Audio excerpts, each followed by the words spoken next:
You should have the following materials: this paper, Star Wheel Simple, Star Wheel Complex, a manila folder, some scissors, and a glue stick or a stapler. Begin by cutting your folder in half. Cut along the fold to make it easy.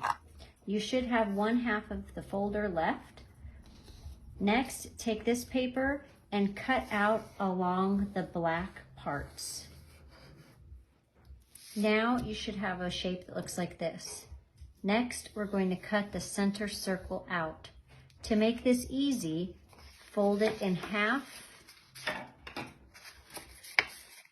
and take your scissors and form a slit in the middle, just cutting part way through.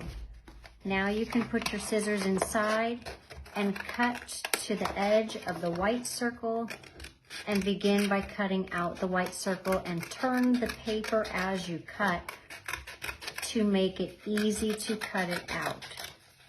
Next, you're going to glue just these edges down or staple them to the straight edge of your folder.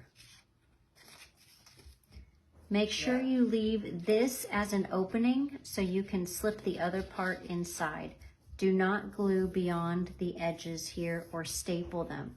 If you want, you may use tape as well.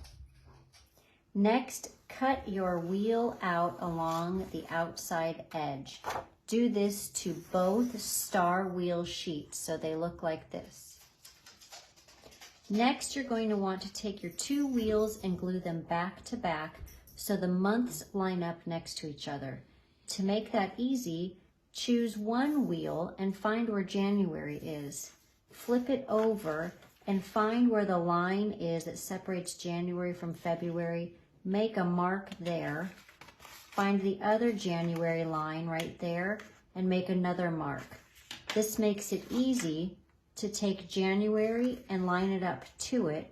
So now we can glue these two together so they are back to back.